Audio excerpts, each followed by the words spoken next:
আমার থেকে better option পেয়ে তুমি আমাকেই ভুলে গেলে, অথচ তোমার সাথে ছিল আমার 4টি বছরের রঙিন মুহূর্ত। আমাদের সম্পর্কটা ছিল 4 বছরের। স্কুল থেকেই আমাদের পরিচয়। পরীক্ষা দিব, তখন আমাদের বিভিন্ন টপিক নিয়ে কথা বলা শুরু হয়ে যায়। এরপর পরীক্ষা শেষ হয়, অ্যাসাইনমেন্ট, হ্যান ত্যান অনেক কিছু নিয়ে আমাদের কথাবার্তা শুরু হয়। একটা পর্যায়ে গিয়ে কথা বলার লিমিটটা অনেক বেড়ে যায়। আমরা সকালে ঘুম থেকে উঠে কথা বলি, দুপুরে ভাত খাওয়ার সময় ভিডিও কলে রেখে ভাত খাই আর কথা বলি, বিকালে বাইক চালানোর সময় কানে হেডফোন দিয়ে ওর সাথে আমি কথা বলতাম আর বাইক চালাতাম। রাতে ঘুমানোর আগ পর্যন্ত ওর সাথে আমার কথা হইতো। এমন এমন রাত গেছে যে ও আমার ভিডিও কলে, আমি ওর ভিডিও কলে। ঘুম থেকে উঠে দুইজন দুইজনের মুখ দেখছি। আস্তে আস্তে আমরা বুঝতে পারি যে দুইজন দুইজনকে ছাড়া অচল। কেননা দিনভর কথা বলা মানুষটার সাথে যখন আমরা কথা বলা অফ করে দেই, তখন তো একটু হলেও মনে কষ্ট লাগবে। তো একটা পর্যায়ে গিয়ে আমরা রিলেশনে চলে যাই। শুরুতে সবকিছু ঠিকঠাক ছিল, কিন্তু হঠাৎ করে ওর আম্মু আমাকে কল দেয়, সোহান মৌমি কি শুরু করছে, তুমি কি ওকে বোঝাবা? ওইগুলো কি শুরু করছে, আমি এগুলো আর মেনে নিতে পারতেছি না। বাবা তুমি আমাকে সত্যি করে বলো তো, তোমাদের ভিতর কি আছে? একটা ছেলে আর একটা মেয়ে কখনোই বন্ধু হতে পারে না, ওদের ভিতরে কিছু না কিছু একটা আছে। তুমি আমাকে সত্যি করে বলো কি হয়েছে। আমি বলছি আন্টি কি হয়েছে আমি তো কিছুই জানি না, আপনি আমাকে বলেন। আন্টি আমাকে বলে যে ও অনেক পাগলামি করতেছে, আমি এই পাগলামিটা সহ্য করতে পারতেছি না। তুমি সত্যি করে বলো বাবা, তুমি কি ওকে ভালোবাসো, বা তোমাদের ভিতরে কি কোনো সম্পর্ক আছে? তোমাদের ভিতরে যদি কিছু থেকে থাকে আমাকে বলো, আমি সেইভাবে সিদ্ধান্ত নেব। আন্টি হঠাৎ করে এই প্রশ্নগুলো করাতে আমি অনেক বিব্রত হয়ে যাই। আমি কি বলবো আমি বুঝতে পারি না। আমি তখন ইন্টার ফার্স্ট ইয়ারে পড়ি, কি বলার সাধ্য আছে আমার? আমি তখন আন্টিকে বলি, হ্যাঁ আন্টি অবশ্যই আমি ওকে ভালোবাসি।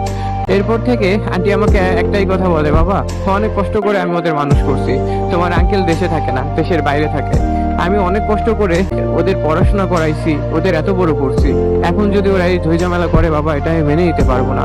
ওদের নিয়ে আমার অনেক স্বপ্ন আছে, আমার মেয়েকে ভালো একটা ফ্যামিলি ছেলের সাথে বিয়ে দিব, ভালো একটা ছেলের হাতে তুলে দিব, যাতে ও সুখী হইতে পারে। বাবা তোমার কাছে আমার একটাই রিকোয়েস্ট, তুমি ওর জীবনে আর থেকো না, ওর থেকে দূরে চলে যাও, ওর থেকে কন্টাক্ট অফ করে দাও। 1-2 মাস পর ও এমনিই ঠিক হয়ে যাবে। অগত্যা আন্টির এই কথাগুলো শোনার পর আমি বুঝতে পারি আন্টি আমাকে কি বলতে যাচ্ছে। আমি মৌমিকে ফোন দিই রাতে রাতে ফোন দিয়ে ওকে আমি বলি যে মৌমি, আমি আর তোর সাথে কন্টাক্ট রাখবো না, তুই ভালো থাক তোর ফ্যামিলিকে নিয়ে। আমি আর জীবনে প্রেম করবো না, ভাবিস না যে আমি তোর থেকে বেটার কাউকে পেয়ে তোকে ছেড়ে যাচ্ছি। আমি তোকে ছাড়তেছি একটা কারণেই, তোর ভালোর জন্য। তুই আমার থেকে ভালো কিছু ডিজার্ভ করিস। এই বলে ওর সাথে আমি কন্টাক্ট অফ করে দিই। কিন্তু কন্টাক্ট অফ করে আমি 1 মাসও থাকতে পারি না। আমি 1 মাস পর ওকে আবার জ্বালানো শুরু করি, ওর সাথে আমি আবার কথা বলা শুরু করি, ওর কাছে আমি মাপ চাই, ওর আম্মুকেও আমি পর্যন্ত ফোন দেই।